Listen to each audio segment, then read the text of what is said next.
స్త్రీ వశీకరణం కానీ పురుష వశీకరణం, ఈ రెండు వశీకరణాలు స్త్రీ కానీ పురుషుడు కానీ వర్తిస్తాయి. మనం చెప్పిన మాట వినకపోయినా మన దగ్గరికి వచ్చే విధంగా, మనం మాటకి గౌరవించే విధంగా, మనం రమ్మంటే రావాలి, పొమ్మంటే పోవాలి, కూర్చుంటే కూర్చోవాలి, లెమ్మంటే లేవాలి, మనం చెప్పిన మాట గౌరవించి మనం పెళ్లి చేసుకోవాలనే విధంగా కూడా స్త్రీ వశీకరణ కానీ పురుష వశీకరణం కానీ ఉంటుందమ్మా. ఈ వశీకరణం అనేది వాళ్ళకి ఏ విధంగా ఎవరి గురించి మనం చేయాలనుకుంటున్నామో వాళ్ళ పేరు మీద కూడా ఆ వశీకరణం పట్టుకొని ఆ మంత్రం ఒకటి చెప్తాను. ఆ మంత్రం మీరు జపించగలిగారంటే ఆ వశీకరణం పట్టుకొని ఆ మంత్రం జపిస్తే 11 రోజుల్లో ఆ వ్యక్తి, నువ్వు ప్రేమించిన వ్యక్తి కానీ అమ్మాయి కానీ అబ్బాయి కానీ 11 రోజులు మీ దగ్గరికి వచ్చేది ఖచ్చితంగా గ్యారెంటీగా జరుగుతుంది. జరిగేది తెలిస్తే ఖచ్చితంగా షాక్ అయిపోతారు మీరు. ఏం జరగబోతుంది, ఎటువంటి ఫలితాలు పొందుకోబోతున్నారు అనే సవివరాలు అన్నీ ఈ వీడియోలో తెలుసుకుందాము. వీడియో నచ్చితే లైక్ చేయండి. మరిన్ని వీడియోస్ కోసం మా ఛానల్ ని సబ్స్క్రైబ్ చేసుకోవడం మాత్రం మర్చిపోవద్దు. ఇక రాశి వ్యక్తిత్వం గురించి ముందు మనం తెలుసుకోవాలి. బంధాలకు అనుబంధాలకు ప్రథమ ప్రాధాన్యత ఇస్తారు. మేలు చేసిన వ్యక్తులను ఎప్పటికీ మర్చిపోకుండా గుర్తుపెట్టుకుంటారు. కొత్త వ్యక్తులు ఎవరు పరిచయమైనా పాత స్నేహాలను, బంధుత్వాలను అస్సలు విడిచిపెట్టరు వీరు. క్రమశిక్షణతో నూతన విజయాల కోసం నిరంతరం ప్రయత్నిస్తూనే ఉంటారు. అయితే ఈ రోజున ఏప్రిల్ మాసం 13వ తేదీ మీకు ఆదివారం తిథి. ఈ రోజు మధ్యాహ్నం తర్వాత ఈ రాశి జీవితంలో జరిగేది తెలిస్తే ఖచ్చితంగా షాక్ అయిపోతారు. చాలా కాలం నుంచి ఎదురు చూస్తున్న ఒక అవకాశం అయితే మిమ్మల్ని వెతుక్కుంటూ వస్తోంది. అంటే అవకాశం కోసం చాలా కాలంగా ప్రయత్నం చేస్తున్నారు.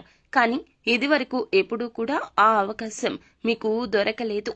ఈ రోజు ఆ అవకాశం మీ ముందుకొస్తోంది. ఇది మీకు ఆనందంతో పాటుగా చాలా ఆశ్చర్యాన్ని కూడా కలిగించే సంఘటన.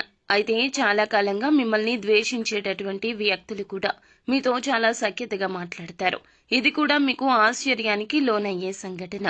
అలాగే ఈ రోజు వ్యాపారస్తులకు సానుకూల ఫలితాలు కనిపిస్తున్నాయి. వ్యాపార జీవితం గురించి ఒక ముఖ్యమైన నిర్ణయం అయితే తీసుకోబోతున్నారు. వ్యాపార రంగంలో అభివృద్ధి సాధించడానికి మీ ముందు ఒక చక్కటి అవకాశం కూడా రాబోతోంది.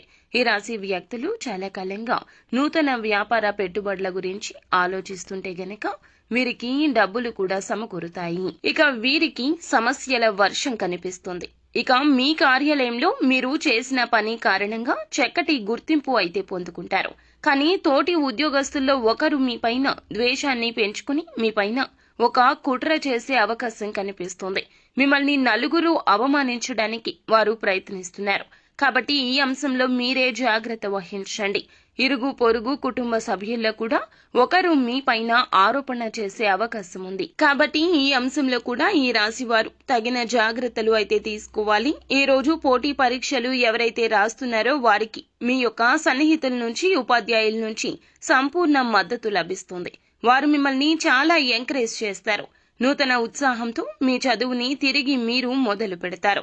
అంటే నిరుత్సాహపడేటటువంటి విద్యార్థులు కూడా ఈ రోజు ఉత్సాహాన్ని నింపుకొని చదువుకొని మళ్లీ తిరిగి ప్రారంభించే అవకాశం కనిపిస్తుంది. ఇక విద్యార్థులకు ఈ రోజు చాలా అనుకూలమైన రోజు. ఫలితాల కోసం ఎదురు చూస్తున్న వారు కూడా అనుకూల ఫలితాలు పొందుకోబోతున్నారు. వివాహ ప్రయత్నాలు చేస్తున్న వారికి కూడా వారి ముందుకు ఒక సంబంధం అయితే రాబోతోంది. ఇక ఆ సంబంధం అన్ని విధాలుగా మీకు నచ్చే అవకాశం కనిపిస్తోంది. ఈ విధంగా ఈ రాశి వారి యొక్క జాతకం ప్రకారం ఈ రోజు మీకు మిశ్రమ ఫలితాలున్నాయి. కొన్ని ఆశ్చర్యకరమైన సంఘటనలు కూడా మీకు జరుగుతాయి. ఇక మీరు శివారాధన చేసుకోండి. అలాగే నిత్యం శని భగవానుణ్ణి ఆరాధించండి. తోచినంత మీ శక్తి మేరకు పేదలకు దాన ధర్మాలు చేయండి. అపార పుణ్య ఫలం తప్పక లభిస్తుంది. అంతా మంచి జరుగుతుంది. శుభం భూయాత్.